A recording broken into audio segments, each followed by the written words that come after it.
Good morning and जय हिंद। मैं विवेक आप सभी का स्वागत करता हूं। कैसे आप सभी लोग? बढ़िया। तो इस वीडियो के अंदर बेसिकली हम लोग बात करने जा रहे हैं एफकेट की आई हुई नोटिफिकेशन के बारे में। कितनी वैकेंसी है, क्या क्या एलिजिबिलिटी इनका, क्या एग्जाम पैटर्न होता है, कितना कट ऑफ जाता है, कितनी सैलरी होती है, ये पूरा डिटेल में हम लोग बात करने वाले हैं।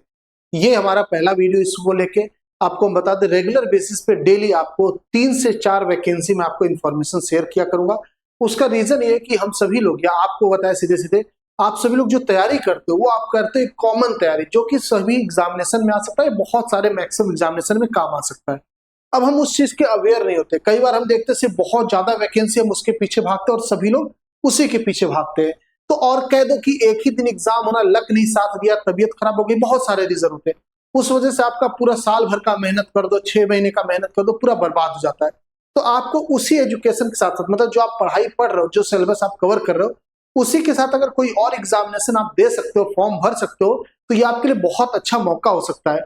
आपको यकीन नहीं होगा, मतलब कि अगर 2026 की बात करें, मैं ठीक है 2025 से 26 2 साल की बात करते हैं, अगले कोई भी बच्चा अगर आज तैयारी करने लगता है 2025-26 लास्ट तक उसको नौकरी लगनी पक्की है। बस वो अवेयर होना चाहिए कि कितनी वैकेंसी आ रही साल में, हम उस फॉर्म को भर सकते कि नहीं भर सकते, और भर सकते तो कम वैकेंसी, 10 वैकेंसी, उसमें भी हम अप्लाई करेंगे।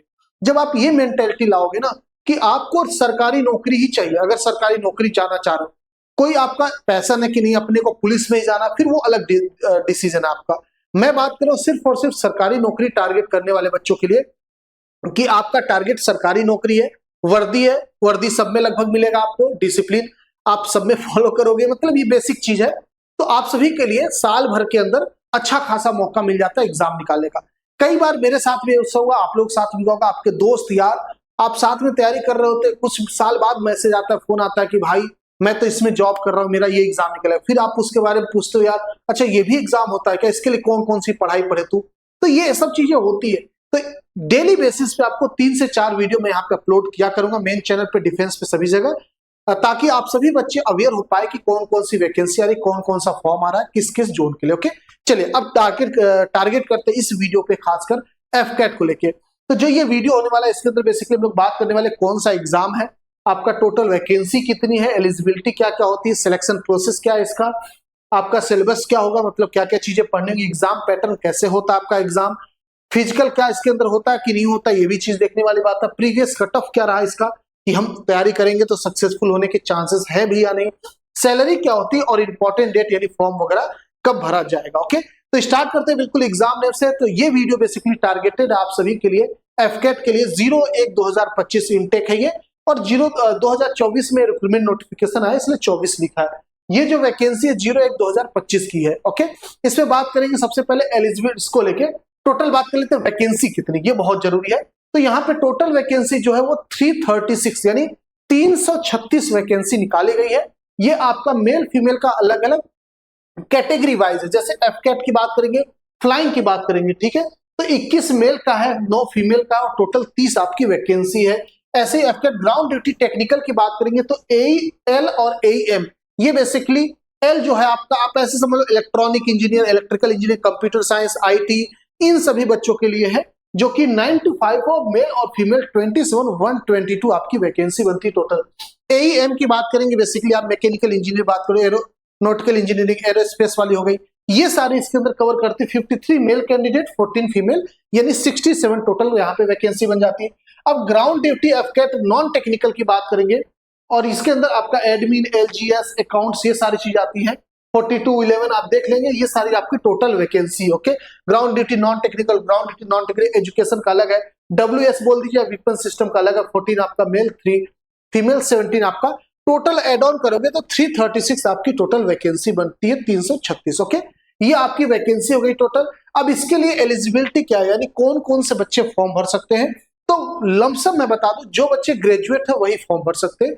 12वीं पे ये वैकेंसी नहीं, 10वीं पे नहीं। ओके, अब ग्रेजुएशन में भी, एजुकेशन की मैं बात कर लेता हूं, फिर आगे चलते हैं। ग्रेजुएशन में भी लमसम आइडिया दूं तो एफकेट में सभी लोग भर सकते हैं जो ग्रेजुएट है। मैं टेक्निकल की बात करूंगा, एल, इसके अंदर electronic engineering, electrical engineering, computer science, IT, ये सभी लोग फॉर्म भर सकते हैं। एम की बात करेंगे, मैकेनिकल, एरोस्पेस, एरोनॉटिकल, ये सारे वैकेंसी बीटेक वाले बच्चे भर सकते हैं। ओके, अब नॉन टेक्निकल की बात करेंगे तो यहाँ पे आपका सभी लोग भर सकते हैं जो ग्रेजुएट है, बट ग्रेजुएट में कंडीशन आ जाता है, जैसे अकाउंट्स वगैरह आपके हो गए, ये कॉमर्स वाले बच्चे ही भर सकते हैं। ओके, तो इसका पूरा लंबा चिट्ठा है हर एक चीज का। इसका मैं एजुकेशन का अलग से पीडीएफ इसी के नीचे, इसी वीडियो के कमेंट बॉक्स में और डिस्क्रिप्शन में मैं लिंक कर दूंगा इसका अपलोड, इसके पूरे नोटिफिकेशन का। उसमें आप उस सेक्शन में जाके पढ़ लेना कि कौन कौन सा क्वालिफिकेशन के लिए क्या क्या एजुकेशन मांगता है, ठीक है, क्योंकि काफी लेंथी है तो थोड़ा सा टाइम ज्यादा लग जाएगा। हम बात कर लेते हैं। सबसे पहले मेल फीमेल दोनों लोग फॉर्म भर सकते हैं। आपने वैकेंसी भी देख ली कैटेगरी वाइज, मेल फीमेल दोनों की, यानी दोनों लोग फॉर्म भर सकते हैं। बात करेंगे डेट ऑफ बर्थ, तो जो फ्लाइंग ब्रांच है उसकी आपकी डेट ऑफ बर्थ होने वाली 2 जनवरी 2002 से लेके 1 जनवरी 2006 तक। जो भी बच्चे इस दिन या फिर इनके बीच में जन्म लिए, आप सभी लोग फ्लाइंग ब्रांच का फॉर्म भर सकते हो। और अदर जो आपके पास आपने अभी देखा जो ग्राउंड ड्यूटी वाला था, टेक्निकल नॉन टेक्निकल, ये सारी, इन सभी का जो डेट ऑफ बर्थ होने वाला 2 जनवरी 2000 से लेके 1 जनवरी 2006 तक आप सभी लोग इसका फॉर्म भर सकते हो। ओके, यहां बात करेंगे हाइट जो फ्लाइंग ब्रांच के लिए 162.5 सेंटीमीटर मांगा है और ग्राउंड ड्यूटी के लिए 157.4 मांगा। ओके, अगला देखेंगे हम लोग एजुकेशन वाले का, जो मैंने अभी आपको समझाया वही सेम चीज यहाँ मेंशन है। फ्लाइंग ब्रांच के लिए 10+2 चाहिए, 50%। हाँ, यहाँ परसेंटेज भी चाहिए होता है। अगर आप 12वीं का देखा जाएगा 50% 12th में होना चाहिए आपका, और साथ ही साथ ग्रेजुएशन में आपका 60% होना चाहिए, चाहे किसी भी वैकेंसी की बात कर लेंगे। ओके, आगे बात करेंगे हम सभी लोग सिलेक्शन प्रोसेस क्या होने वाला, ठीक है। तो सिलेक्शन प्रोसेस यहाँ पे बेसिकली 2 ही स्टेज होता है, एक आपका रिटन, एक होता है हमारा इंटरव्यू, ठीक है। रिटन आपका सबसे पहले दोगे, उसके बाद आपका रिजल्ट आएगा, आपको एसएसबी के लिए बुलाया जाएगा। इंटरव्यू में बोला क्योंकि एसएसबी के अंदर वो पार्ट एक तरीके से इंटरव्यू, जीटीओ वगैरह, स्क्रीनिंग, ये सारे होते हैं एक्टिविटीज 5 दिन का, जैसे आप लोग एनडीए सीडीएस वगैरह आप सुनेंगे वही सेम आपका यहाँ पे। ओके, ये डीवी बेसिकली डॉक्यूमेंट वेरिफिकेशन है। तो जब आप रिटन एग्जाम दे देते हो तो आपको एसएसबी के लिए बुलाया जाता है, तो वहां पे डॉक्यूमेंट वगैरह भी चेक किया जाता है। तो हो सकता है वहां भी रिजेक्ट हो जाए, तो डॉक्यूमेंट वेरिफिकेशन एड ऑन कर दिया मैंने अपनी तरफ से कि डॉक्यूमेंट रेडी होना चाहिए। डॉक्यूमेंट रेडी में क्या, आधार कार्ड, पैन कार्ड, आपका वोटर आईडी है तो 10th 12th का मार्कशीट, ग्रेजुएशन का मार्कशीट, ये सारी चीजें आपका रहता है, पासिंग सर्टिफिकेट वगैरह। तो एसएसबी आपका सेकेंड स्टेज है आपका, जो कि एक इंटरव्यू का पार्ट है, बढ़िया होता है, ठीक है। आगे बात करेंगे रिटन के सिलेबस को लेकर हमें क्या क्या चीज पढ़ना होता है इसके एग्जामिनेशन के लिए। तो यहाँ पे आपको सब्जेक्ट पढ़ने इंग्लिश, जो कि आप लोग पढ़ते ही हो। आपको पढ़ने जनरल अवेयरनेस, मतलब जीके जीएस जो आप लोग पढ़ते हो, करंट अफेयर जिसके अंदर आ जाता है, हिस्ट्री पॉलिटी ज्योग्राफी के क्वेश्चंस जो आते हैं वो इसके अंदर, स्टैटिक जीके के कुछ पार्ट आ जाते हैं। न्यूमेरिकल एबिलिटी यानी अरिथमेटिक मैथ जो आप अदर एग्जामिनेशन के लिए पढ़ते हो वो आपके काम आ जाता है। और रीजनिंग एंड मिलिट्री एप्टीट्यूड, ये बेसिकली एक पार्ट है कह दो जिसके अंदर रीजनिंग आता है, और कुछ एसआरटी टाइप का क्वेश्चन आप लोग लगाते हो, सिचुएशन रिएक्शन टेस्ट टाइप का, और कई मिरर इमेज टाइप के जो होते हैं, थोड़े इनके स्पेशल क्वेश्चंस भी रीजनिंग बनते हैं। तो जो आप जनरल रीजनिंग पढ़ते हो उसी से थोड़ा सा कुछ क्वेश्चन और एक्स्ट्रा एड ऑन हो जाता है, जो कि मिलिट्री एप्टीट्यूड का पार्ट हो जाता है, ठीक है। रीजनिंग जैसा ही होता है, वो ज्यादा डिफरेंस नहीं होता है। तो ये आपका सिलेबस हो गया। आप सब लोग देख सकते हैं 4 सेक्शन आपको, आप ये सारी चीजें पढ़ते हो। बस यहाँ पे एक बात का ख्याल रखना है, जो ये आपका एग्जामिनेशन होता है ये सिर्फ इंग्लिश मोड में होता है, यानी कि हिंदी में आपको पेपर देखने को नहीं मिलेगा, ठीक है। तो जिन भी बच्चे का इंग्लिश में कमांड बढ़िया, बेटा आप ग्रेजुएट हो, एफकेट का फॉर्म भर देना, बहुत जरूरी होता है ऐसे एग्जामिनेशन में बैठना। जो अच्छे लेवल के एग्जाम होते हैं वो बहुत कुछ सिखा देते हैं आपको एक छोटी सी एग्जामिनेशन में, जो कि आप पूरी तैयारी में नहीं सीख पाते हो, ठीक है, और वो मदद करता है दूसरे एग्जामिनेशन में। आगे बात करेंगे यहाँ पे एग्जाम पैटर्न क्या होने वाला है। तो यहाँ पे आपको 100 क्वेश्चन आएंगे, 25-25 सभी सेक्शन से, 4 सेक्शन था बेटा, 100 क्वेश्चन आएंगे, 2 घंटा आपको मिलेगा, और 300 नंबर का आपका पेपर होने वाला है। यहाँ पे निगेटिव मार्किंग होती 1/3, यानी अगर आप 3 क्वेश्चन करोगे, 1 क्वेश्चन गलत करोगे तो 1 नंबर कट जाएगा, सिंपल सा फंडा, और सही करोगे तो 3 नंबर मिलेगा, ठीक है। एग्जाम पैटर्न आपका इंग्लिश में ही रहेगा, सिर्फ निगेटिव मार्किंग आपकी होती है। ये सारा चीज आप समझ गए होंगे। ओके, आगे बात करेंगे हम लोग फिजिकल। तो फिजिकल इसके अंदर सिलेक्शन का प्रोसेस नहीं, मैंने इसको एड ऑन कर दिया कि मतलब इनके कहने का मतलब होता है कि आप रिटेन लो, वो दौड़ा उड़ाएंगे नहीं आपको एसएसबी के लिए बुलाएंगे। उस एसएसबी में जीटीओ वगैरह जो पार्ट होता है ना, उसके अंदर ग्राउंड टास्क वगैरह के लिए अंदर, उसके अंदर ये आ जाता है। थोड़ा सा आपको दौड़ वगैरह हल्का सा रहना चाहिए, ये नहीं कि खूब तेज दौड़ना है। आप एयरफोर्स नेवी आर्मी वगैरह की बात करोगे, 7.5 मिनट में मारते 1600 मीटर, 1 माइल बेसिकली 1 मील। तो यहाँ पे आपको 1 मील यानी 1600 मीटर दौड़ना है 10 मिनट में, अच्छा खासा टाइम मिलता है। और एक फिट लड़का जो कि नॉर्मल है वो दौड़ सकता है, कोई दिक्कत नहीं। 10 पुशअप आकर ये सब चीजें नॉर्मल है, बच्चा कर लेता है। फिलहाल आपका फोकस रहना चाहिए रिटन और एसएसबी इंटरव्यू वगैरह, जिसके अंदर स्पीकिंग स्किल, आपका राइटिंग स्किल, ये सारी चीजें होती है, वैट टैट ये सारी चीजें होती है ना। एसएसबी पे काफी मैं वीडियो किया हूँ, काफी बच्चों को पढ़ाता हूँ, तो आप अगर कहोगे तो SSBP अलग से वीडियो में मैं आपको प्रोवाइड कर दूंगा। आगे बात करेंगे एफकेट का जो लास्ट ईयर का कट ऑफ था वो 139 आपको दिखा गया था। कितने में से? ये 300 में से। ओके, तो आई थिंक अचीव कर सकते हो आप सभी लोग। देखो एक चीज मैं आपको बताऊं ना, जब कभी भी हम एग्जामिनेशन तैयारी करते हैं, खासकर ऐसे एग्जाम जो कि टफ लेवल के होते हैं, अच्छे लेवल के होते हैं, तो हम एक जगह मात खाते हैं, हम सोचते हैं हम सारा सिलेबस ही पढ़ लेंगे और उस वजह से बहुत ज्यादा स्कोर नहीं हो पाता है। 139 एक एवरेज बच्चा पा जाएगा अगर वो रेगुलर एक डिसिप्लिन में तैयारी करेगा एफकेट की, तो मतलब उसको ये चीज पता रहे कि ये टॉपिक हमें नहीं पढ़ना, क्योंकि पढ़ने के लिए तो पूरा ब्रह्मांड आप यूट्यूब पे देखोगे, किसी भी सब्जेक्ट को लेके, किसी भी एग्जामिनेशन को लेके न जाने कितनी नॉलेज पड़े हुए, कितनी क्लासेस, कितनी मैराथन पड़ी हुई। आपको क्या नहीं पढ़ना है ये सिलेक्ट करना पड़ जाएगा कई बार, है ना, क्योंकि पढ़ने वाली चीजें बहुत कुछ है। ठीक है, तो आप सभी बस इतना बच जाओ कि क्या नहीं पढ़ना, फालतू चीजें, काम की चीज पढ़ोगे आराम से निकल जाएगा, कोई बहुत मुश्किल टास्क नहीं होता है।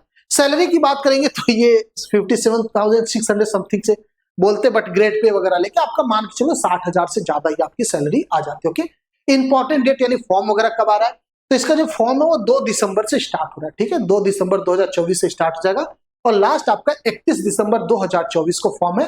रात को 11:30 बजे तक आप फॉर्म भर सकते हो। इसका आपका लास्ट पेमेंट भी आपका 31 तारीख को होगा, उसके बाद आपको एक्स्ट्रा टाइम नहीं मिलेगा और एग्जाम डेट वगैरह आ जाएगा, जैसे एग्जैक्ट आपको मैं इन्फॉर्म कर दूंगा। ठीक है, ये कंप्लीट इन्फॉर्मेशन था आप लोगों के लिए। मेरे हिसाब से आप सभी को समझ में आ गया होगा। अब ऐसे वीडियो में डेली आपको 2-3 वीडियो किया करूंगा। कोई इन्फॉर्मेशन चाहिए आप इस वीडियो के नीचे कमेंट कर सकते हैं एफकेट से रिलेटेड। मैं कोशिश करूंगा कि कमेंट बॉक्स में आपका रिप्लाई दूं, आपका जो भी डाउट हो उसको क्लियर किया जाए। ओके, कुछ और आई थिंक कुछ भी जरूरत नहीं होगा जानने के लिए, सब कुछ आपको बता दिया। बस एजुकेशन वाला एक बार अलग से कहोगे, मैं नोटिफिकेशन का पूरा PDF लगा दूंगा, बाकी चीजें पढ़ लेना। बट हाँ, लमसम मैंने आपको बता दिया, अगर आप ग्रेजुएट है तो ही इसका फॉर्म भर सकते हो सीधा सा। ठीक है, और जो भी वैकेंसी आएगी आप तक जरूर पहुंचाएंगे। ओके, तो आई थिंक सफिशियंट आज के लिए। आप सभी लोग समझिए 336 वैकेंसी आपकी आ रही, रेगुलर वैकेंसी है, साल में 2 बार आती। अब मान लीजिए आप इसकी तैयारी कैसे करोगे। देखो आप लोग रेलवे, ग्रुप डी सब की तैयारी करते, दिल्ली पुलिस वगैरह, कई एग्जामिनेशन की ऐसे तैयारी करते हैं जहां पे इंग्लिश सब्जेक्ट आते कि नहीं आते। तो इसमें इंपॉर्टेंट क्या है, इंग्लिश है, रीजनिंग आप लोग पढ़ते हो, मैथ आप लोग पढ़ते हो, अरिथमेटिक, जीके, जीएस, यही सब्जेक्ट है। तो अगर आप किसी और एग्जाम की भी करते, ग्रेजुएट हो, तो आप इधर भी भर लो फॉर्म, क्या ही दिक्कत होगा, है कि नहीं। आप फॉर्म इतने भरते, वेट आप इतना करते हो। मान लो कुछ बच्चे कहेंगे sir form fees I think exact अभी आएगा तब पता चलेगा, क्योंकि आजकल बढ़ भी रहा है, GST वगैरह भी ऐड हो रहा है ना। तो मान के चलते, एवरेज लेके चलते, चलो खूब ज्यादा, मतलब इतना होता नहीं, 500 600 लेके चलते। अगर हम 600 का फॉर्म फीस भी मान ले तो ऐसे फॉर्म भरने में कितना ही आपका जाएगा लॉस। और तैयारी करने जब हम बैठते तो बाहर है तो हॉस्टल फीस, खाने का खर्चा, और घर पे भी तो मोबाइल का रिचार्ज और पर डे का टेंशन सबसे बड़ा। तो जब छोटे मोटे फॉर्म भी भरते रहेंगे, एग्जाम देते रहेंगे ना, वही एक्सपीरियंस कर दो काम आ जाता है, या बहुत चीजें सीखने को मिलती है और आपको पता भी नहीं चलता। कई बार चलता है कि हमारा एग्जाम निकल गया ऐसे ना, तो एग्जाम निकल जाता है। तो आप सभी लोग तैयारी कर सकते हो। अभी हमारा एक बैच है महापरिश्रम बैच, आप लोगों को पता है कि नहीं पता तो मैं आपको बता देता हूँ। ठीक है, तो हमारा महापरिश्रम बैच एक आया है, जिसके अंदर हम लोग पूरा कोर्सेज का ही एक्सेस दे देते हैं। आपको जो भी तैयारी करनी आप अपने सिलेबस के अकॉर्डिंग पढ़ सकते हो, तो आप इस बैच का एक्सेस ले सकते हो। एग्जामपुर ऑफिशियल ऐप पे ये बैच आपको मिल जाएगा, प्रॉपर तरीके से जाके इसको परचेज कर सकते हो। 1499 इसका प्राइस, इसके अंदर हर एक एग्जामिनेशन कवर करते हैं। ठीक है, तो आप सभी लोग एयरफोर्स, नेवी, एनडीए सब कुछ जानते हो, एनडीए का एक्सेस मिल जाएगा। आप इंग्लिश पढ़ लो, एनडीए इंग्लिश का काम आ गया आपका। जीके जीएस आपको पढ़ना है, एनडीए का पढ़ लो, आपको पढ़ना है तो एयरफोर्स नेवी का पढ़ लो, जीके जीएस वो भी काम आता है आपका। तो मतलब और डिफेंस का आपको मिलता है, ये बाकी सबका एक्सेस भी मिल जाता है। UP police, UPSI, RPF, NTPC, group D, SSC, GD, Allahabad high court, सारे बैचेस का एक्सेस मिल जाता है आपको सिर्फ और सिर्फ 1499 का। और इसके अंदर आप बहुत सारे एग्जामिनेशन की तैयारी कर सकते हो एक साथ, इंक्लूडिंग एफकेट। ओके, तो मेरे हिसाब से इंफॉर्मेशन आपके लिए बहुत अच्छा रहा होगा। और बैच से रिलेटेड कोई भी इंफॉर्मेशन चाहिए, आपको कुछ भी चाहिए, तो आप इस नंबर पे कॉल कर सकते हो, या फिर इस नंबर पे व्हाट्सएप, या दोनों पे कॉल भी कर सकते हो, दोनों पे व्हाट्सएप भी कर सकते हो। ठीक है, ये आप कोई भी इंक्वायरी चाहिए बैच से रिलेटेड, इस पे कर सकते हो। बैचेस याद रखेंगे हमारे बाइलिंगुअल होते, तो आपका लैंग्वेज का भी दिक्कत नहीं आएगा, आराम से समझ में आएगा सभी बच्चों को। आप किसी भी स्टेट से बिलोंग करते हो, कोई दिक्कत नहीं आएगा। ओके, तो थैंक यू आप सभी का, उम्मीद करता हूं इन्फॉर्मेशन बढ़िया लगा। अगर बढ़िया लगा तो फीडबैक जरूर देंगे, क्योंकि आप लोगों के फीडबैक की बदौलत ही ये सेशन रेगुलर बेसिस पे 3-4 इवेंट करता रहूंगा। ओके, थैंक यू, मिलते हैं, जय हिंद, जय भारत।